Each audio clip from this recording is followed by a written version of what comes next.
We watched Greenland.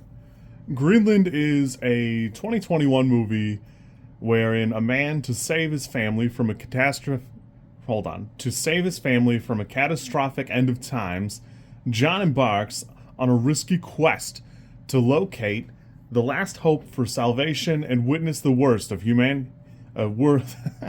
worst of mankind in the battle for survival. It's like a big disaster movie. It's kind of ironic because I can't help but conflate it with Geostorm, which is a similar enough premise, but it's a very different setup where in Greenland, Gerard Butler's character is a structural engineer, and it's actually not super clear in the movie that that's why he makes the cut. He gets the government selected lottery, and they say, "Okay, make it to the airport, and you can get on the plane." He's on the rocks with his wife, Morena Baccarin, and his diabetic son, Roger Dale Floyd. I have this rated as a 5. I actually didn't check it before I rewatched it. I'm getting excited for Greenland 2, and I do think it's a little bit better than that. It's very different from a lot of the disaster movies we've had in the past. Above and beyond everything else, it's mostly about people. And for zombie stuff, that's like a negative thing for me. I want to watch zombie stuff most of the time. I understand that everybody wants to have that conversation about the people are the people are the worst part of it, but I do want to see a lot more zombie stuff than I want to see people betraying each other like the whole time.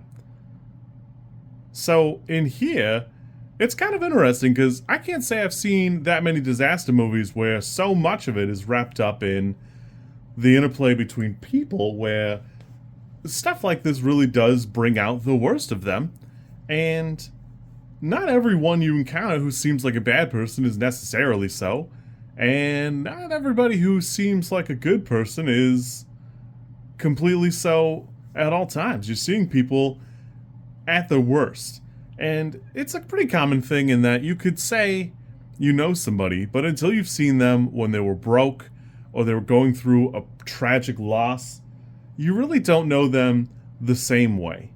And it's not to say that people are only who they are at their worst, but you certainly see a different side of them, and it can make or break a lot of relationships. The movie's still pretty good. Written by Chris Sparling, it's different. It's very different. It came out like either right past COVID or during COVID, so it's one of those that I'm not sure what possessed me to watch it the first time around. I must have, because I had it rated as a 5, went back and rewatched it and realized, belatedly as I watched it, it isn't Greenland, which is the movie I was pretty sure it was. I had a good time. I really do enjoy this. I did bump it up to a 6 over time. It's put together pretty well. It's filmed well. It's edited pretty decently. And, yeah, I had a good one. I will say that early on, the kid gets like abducted, and I'm actually kind of surprised Morena Baccarin's character isn't more like angry about it. She does play like the distraught mother super well, and she's relieved once they're reunited or whatever, but like, I don't know, man. She's better than me. I probably would have made that my life's work. We got 5 days to live, and you are not going to see 4 of them. But, you know, it's really not what the movie's about, so there is that element of it. That's pretty enjoyable. I will say that some of the effects are not, like, amazing. And a couple of times, Gerard Butler is like a bafflingly goofy buffoon character. But it's nice that he's not the hero, I guess. He's not, like, the perfect dude. And he does try very hard to just be a regular guy in the movie. For a movie he produced, he's not, it's not a Jason Statham.